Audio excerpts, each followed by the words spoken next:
but they are by themselves very useful, even individually. Your ability to articulate the cause and effect in a particular situation is very, very powerful.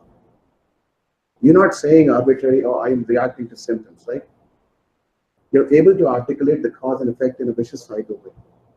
That is really very powerful. So if we do this one session at a time, it will be really valuable.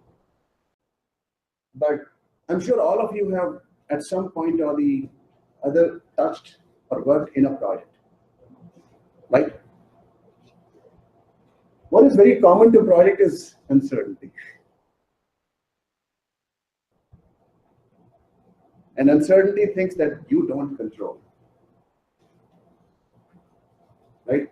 It's simple things like if you come from construction, weather, you don't control weather. So it's going to cause delay, right? Things or the organizations that are approving your stuff, you don't control them a lot of times.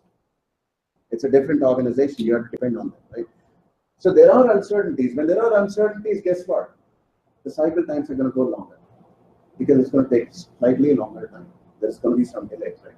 So now I'm trying to build a cause and effect. So there are delays and extra effort. Delays and extra effort, what are you going to do? What will be the cause and effect? How will you react to the delays? We will start as soon as possible, even if we are not ready.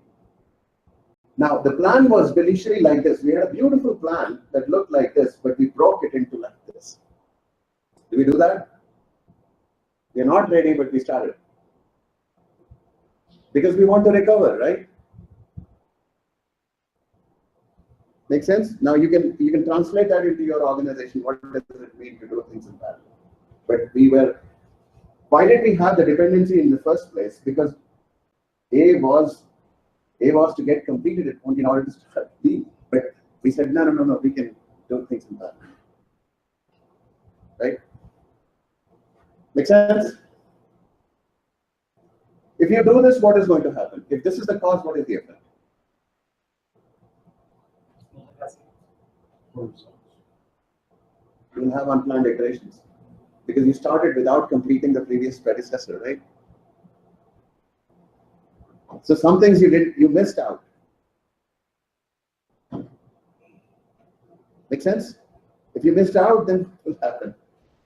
Extra iterations, right? Now you're starting to have unplanned stuff that you did not plan for. And then now you get into multitasking and rework.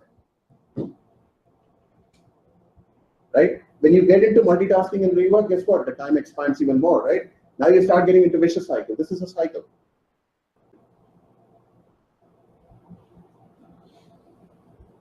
So I'm trying to kind of convert what Raymond was talking about into a way to explain. And this is very generic. You need to kind of articulate in your environment. Now, again, I can build off that and say delays and extra effort. What does it mean?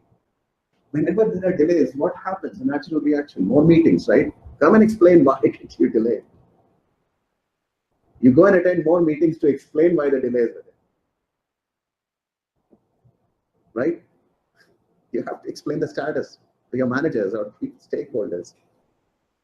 And when you are delays and there are more delays and you are tracking status, who are the people who are explaining this to everyone? Who gets involved in solving this problem? The experts, the go-to people, the managers, right? So now you start singling out some people in the organization, and this is where key resources starts getting overloaded. When key resources start getting overloaded, they will further, and now they are all, key resources were already busy. You ask them to come to more meetings. You ask them to solve more problems, right? Another thing would be, now what will happen? You're saying, man, this takes too much time. This is too much firefighting.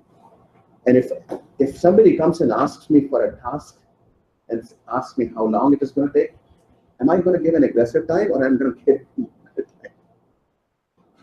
Because I'm already working on 5 things. You're asking for 6th thing. I'm going to start inflating my time. because I can't meet my commitments now, right? So the safety gets embedded in the estimates, and then the planned cycle time goes up, and then they start wondering, why does it take so long to do anything in this organization, right? So I'm trying to just show you as an example, why do the projects take long time in organizations?